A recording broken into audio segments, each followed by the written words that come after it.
ಕೋಟೆನಾಡು ವಾಣಿಜ್ಯ ನಗರಿ ಖ್ಯಾತಿಯ ಗಜೇಂದ್ರ ನಗರದಲ್ಲಿನ ನವನಗರದಲ್ಲಿ ವಾಸವಾಗಿದ್ದ ಶಿಕ್ಷಕಿ ಅನ್ನಪೂರ್ಣ ರಾಠೋಡ್ ಕೊಲೆಯಾಗಿರುವ ಶಂಕೆ ಎಂಬುದು ಶಿಕ್ಷಕಿಯ ಸಂಬಂಧಿಕರು ಆರೋಪಿಸಿದ್ದಾರೆ. ನಗರದಲ್ಲಿನ ಕೆಜಿಎಂಎಸ್, ಕೊಡ್ಗಾನೂರ್, ಲಕ್ಕಲ್ಕಟ್ಟಿ ಹೀಗೆ ಅನೇಕ ಕಡೆ ಶಿಕ್ಷಕಿ ಸೇವೆ ಸಲ್ಲಿಸಿ ಸದ್ಯ ಬಿಇಒ ಕಚೇರಿಯಲ್ಲಿ ಕಾರ್ಯನಿರ್ವಹಿಸುತ್ತಿದ್ದ ಅನ್ನಪೂರ್ಣ ರಾಠೋಡ್ ತಡರಾತ್ರಿ ಅಥವಾ ಪ್ರಾತಃ ಕಾಲದಲ್ಲಿ ಕೊಲೆಯಾಗಿರುವ ಶಂಕೆ ವ್ಯಕ್ತಪಡಿಸಿದ್ದಾರೆ ನೆರೆಹೊರೆಯದವರು.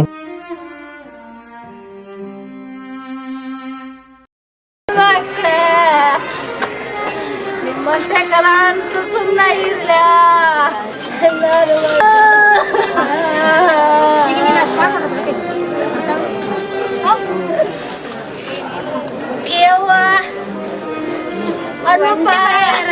ಟಾರ್ಗೆಟ್ ಅನ್ಸುತ್ತೆ ಗೊತ್ತಿಲ್ಲ.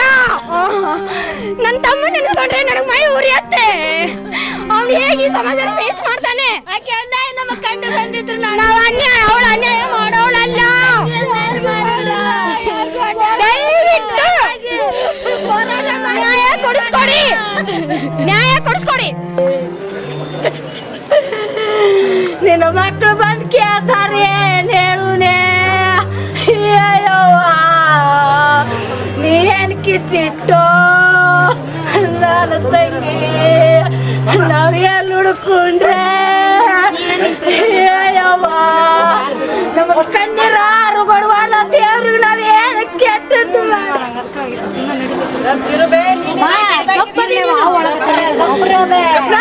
ದೇವ್ರಿಗೆ ನನ್ನ ಮಾಡಿರೋ ಅಯ್ಯಪ್ಪ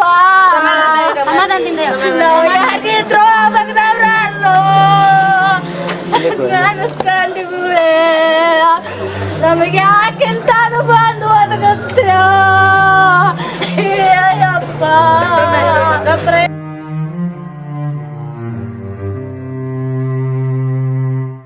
ಗೊತ್ತಿಲ್ಲ. ನನ್ನ ತಮ್ಮ ನೆನೆಸ್ಕೊಂಡ್ರೆ ನನಗೆ ಮೈ ಉರಿಯತ್ತೆ. ಅವ್ನು ಹೇಗೆ ಸಮಾಜನ ಫೇಸ್ ಮಾಡ್ತಾನೆ. ಯಾಕೆ ಅನ್ಯಾಯ ನಮ್ಮ ಕಂಡು ಬಂದಿದ್ರು. ನಾವು ಅನ್ಯಾಯ ಅವಳು ಅನ್ಯಾಯ ಮಾಡೋಳಲ್ಲ. ದಯವಿಟ್ಟು ನ್ಯಾಯ ಕೊಡಿಸ್ಕೊಡಿ, ನ್ಯಾಯ ಕೊಡಿಸ್ಕೊಡಿ. 25 ವರ್ಷ ಆಯ್ತು ಅವರು ನಮ್ಮ ಅಂಕಲ್ ಕಳ್ಕೊಂಡು. 25 ವರ್ಷ ಇಷ್ಟಿಷ್ಟೇ ನಮ್ಮ ತಮ್ಮಂದ್ರು ಇಷ್ಟಿಷ್ಟೇ ಇದ್ರು. ಅವಳು ಹೇಗೋ ಜೀವನ ಮಾಡ್ಕೊಂಡು ಕುರುಮ್ನಾಳ್ ಅಂತ ರೋನ್ ತಾಲೂಕು ಗೊತ್ತಾ ನಿಮ್ಗೆ? ಕಗ್ರಾಸೂರು ಅಂತ ಊರಲ್ಲಿ ನೌಕರಿ ಮಾಡಿ ಜೀವನ ಮಾಡಿ ಬಂದಿರೋಳು. ಇದು ಗಜೇಂದ್ರಗಳ ಅಂದ್ರೆ ಚೋಟಾ ಬಾಂಬೆ. ಇಲ್ಲಿ ಜೀವನ ಮಾಡೋದು ಕಷ್ಟನಾ ಹೇಳಿ? ಆನ್ಸರ್ ಮಾಡಿ. ನಿಮ್ಮ ಮನೆ ಹೆಣ್ಮಕ್ಳಿಗೆ ಈ ತರ ಆದ್ರೆ ಸುಮ್ಮನೆ ಇರ್ತೀರಾ? ಹೆಣ್ಮಕ್ಳಿಗೆ ಪ್ರೊಟೆಕ್ಷನ್ ಇಲ್ವಾ? ನಾನು ಅವ್ರ ಅಕ್ಕನ ಮಗಳು, ಅಂದರೆ ಅವಳು ನನಗೆ ಆಂಟಿ, ಚಿಕ್ಕಮ್ಮ. ಇವಾಗ ಮಾತಾಡಿದ್ರಲ್ಲ ಅವ್ರು ನಮ್ಮ ಯಜಮಾನ್ರು. ಅವರು ಈಗ HM ಪೋಸ್ಟ್ ಬಂದಾಗಿಂದನೂ ನಾವು ನೋಡಿದ ಪ್ರಕಾರ ಅಂದರೆ ಬರೀ SDM ಸೈಂದನೇ ತುಂಬ ಪ್ರಾಬ್ಲಮ್ ಆಗ್ತಾಯಿತ್ತು ಅವ್ರಿಗೆ. ಅದು ಏನಿತ್ತೋ ಒಳ ವಿಚಾರ ನಮಗೆ ಗೊತ್ತಾಗ್ತಿಲ್ಲ. ನಾವು ಆ ಮನೆಯಲ್ಲಿ ಓನಾಗಿ ಕೇಳಿದಾಗ ನಾನು ಯಾರಿಗೂ ಏನೂ ಕೊಡೋದಿಲ್ಲ, ಯಾವುದಕ್ಕೆ ಏನು ಖರ್ಚು ಆಗಿರ್ತೈತೆ ನಾನು ಅದನ್ನು ಖರ್ಚು ಅಷ್ಟೇ ಮಾಡೋದು, ಇನ್ನಿತರ ಅನಾವಶ್ಯಕ ಖರ್ಚು ಮಾಡಲ್ಲ, ಇದೇ ನನಗೆ ಪ್ರಾಬ್ಲಮ್ ಆಗ್ತಿರೋದು ಅಂತ ಇದ್ರು. ನಾವು ಇದನ್ನು ನೀನು ತುಂಬ ನೇರ ನುಡಿ, ಆಮೇಲೆ ತುಂಬ ಸ್ವಾಭಿಮಾನಿ ಅವರು. ತಮಗೇನು ಅನಿಸುತ್ತೋ ಅದನ್ನು ಕ್ಲಿಯರಾಗಿ ತಮ್ಮ ಕರೆಕ್ಟಾಗಿ ಕಾನೂನು ರೀತಿಯಲ್ಲಿ ಮಾಡೋರು. ಅಂದರೆ ಬಾಹಿರವಾಗಿ ಯಾವುದೇ ಯಾವುದು ಅವ್ರ ತಲೆಯಲ್ಲಿ ಇರಲಿಲ್ಲ. ಅವಳಿಗೆ ಏನು ಕರೆಕ್ಟ್ ಅನಿಸುತ್ತೋ ಅದನ್ನು ಅವ್ರು ಮಾಡೋರು.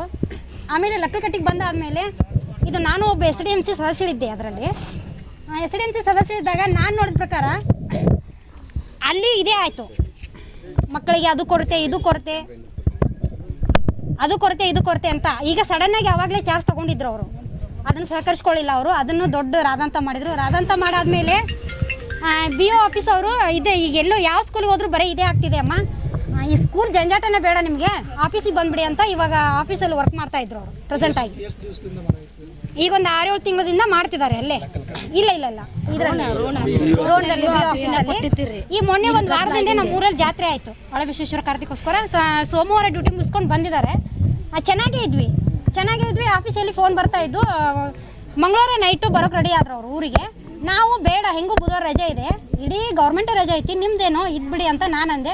ಇಲ್ಲ ಆಫೀಸಲ್ಲಿ ವರ್ಕ್ ಇರ್ತಾವೆ ನಿಮಗೆ ಗೊತ್ತಾಗಲ್ಲ, ಹೋಗ್ತೀನಿ ಅಂತ ಬಂದಿರೋರು ಇವತ್ತೇ ಈ ಸುದ್ದಿ ನಾವು ಕೇಳ್ತಿರೋದು. ದಯವಿಟ್ಟು ಹೆಣ್ಮಕ್ಳಿಗೆ ಪ್ರೊಟೆಕ್ಷನ್ ಕೊಡಿ. ಒಬ್ಬರೇ ಹೆಣ್ಮಕ್ಳು ಜೀವನ ಮಾಡೋದು ಆಗುತ್ತಾ ಇಲ್ಲ ಈ ಸಮಾಜದಲ್ಲಿ? ಅದು ಈ ಏರಿಯಾ ನಮ್ಮ ಫುಲ್ ಗೋರ್ಮಾಟಿನೇ. ಅದು ಒಬ್ಬ ಮಹಿಳೆ ಗೌರ್ಮೆಂಟ್ ಇವಳಿಗೆ ಪ್ರೊಟೆಕ್ಷನ್ ಇಲ್ಲ ಅಂದ್ರೆ ನಿಮ್ ಮನೆ ಹೆಣ್ಮಕ್ಳಿಗೆ ನೀವು ಹೇಗೆ ಪ್ರೊಟೆಕ್ಷನ್ ಕೊಡ್ತೀರಾ?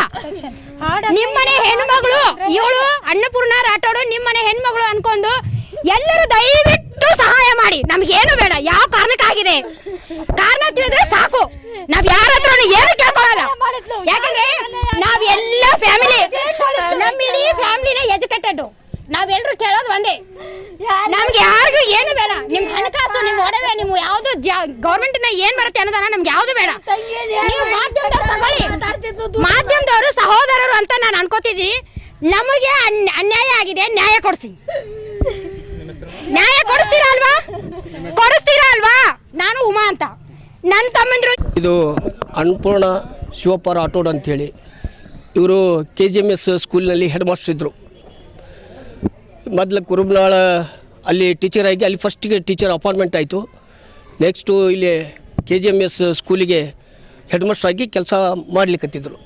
ಆವಾಗ SDMC ಅವ್ರದ್ದು ನೀವು ಹಾಗೆ ಮಾಡ್ತೀರಿ ಹಿಂಗೆ ಮಾಡ್ತೀರಿ ಅಂತ ಸುಳ್ಳು ಆರೋಪ ಮಾಡಿ ಟೀಚರ್ ಮೇಲೆ ಅವರು ನಿಷ್ಠರಾಗಿ ಕೆಲಸ ಮಾಡ್ತಾಯಿದ್ರು.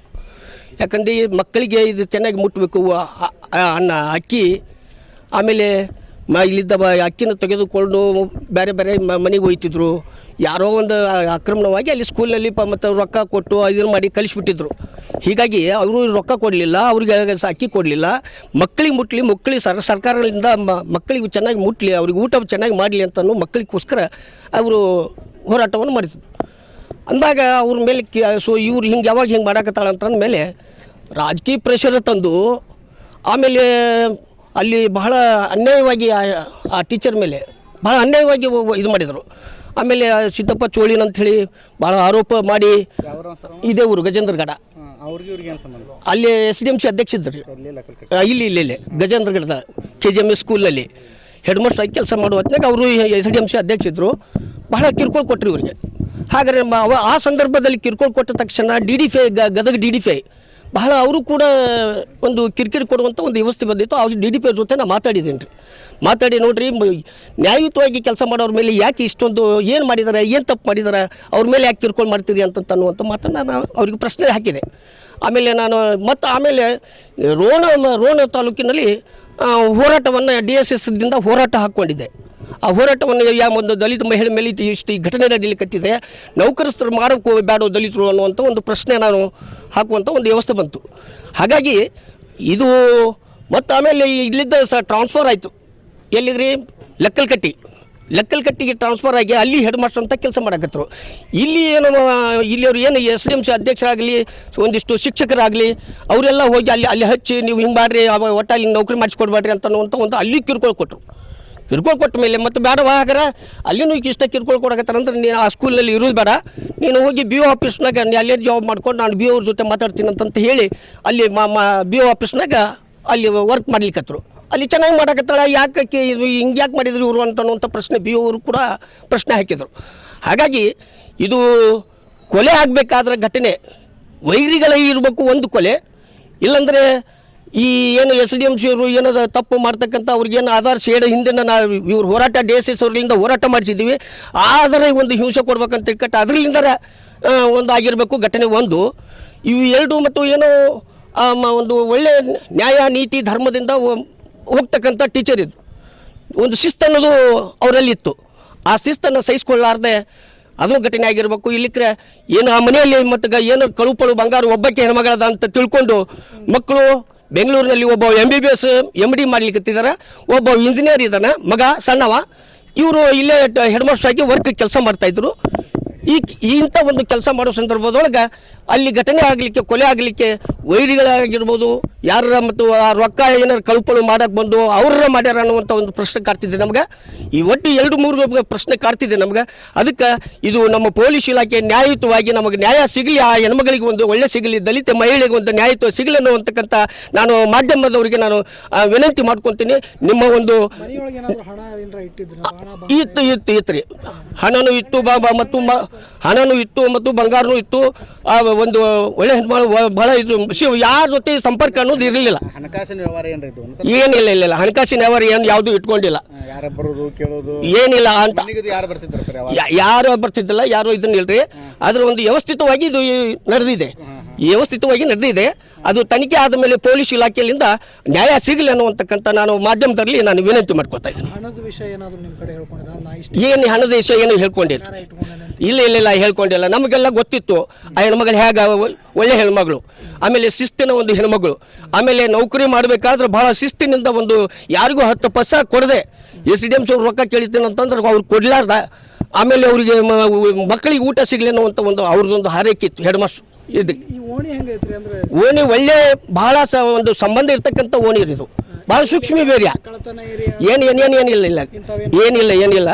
ಅದಕ್ಕೆ ನಾನು ಈ ಮೂರು ಪ್ರಶ್ನೆ ಹೇಳಿದನಲ್ಲ, ಆ 3 ಪ್ರಶ್ನೆಯಲ್ಲಿ ಒಂದು ಘಟನೆ ಆಗಿರಲಿಕ್ಕೆ ಸಾಧ್ಯತೆ ಇರ್ತದೆ. ಅದಕ್ಕೆ ಪೊಲೀಸ್ ಇಲಾಖೆ ನಮಗೆ ನ್ಯಾಯ ಸಿಗಲಿ ಕೊಡಲಿ ಅನ್ನುವಂತಕ್ಕಂಥ ನಾನು ಪೊಲೀಸ್ ಇಲಾಖೆಗೆ ಒತ್ತಾಯ ಮಾಡ್ತಾ ಇದ್ದೀನಿ. ನಿಮ್ಮ ಮಾಧ್ಯಮದವ್ರಿಗೂ ಕೂಡ ನಿಮ್ಮ ಮಾಧ್ಯಮದ ಜೊತೆ ನಮಗೆ ನ್ಯಾಯ ಸಿಗಲಿ ಅಂತಂತೇಳಿ ನಾನು ಹಾರೈಸಿ ನಾನು ಮಾತನಾಡಲಿಕ್ಕೆ ಅವಕಾಶ.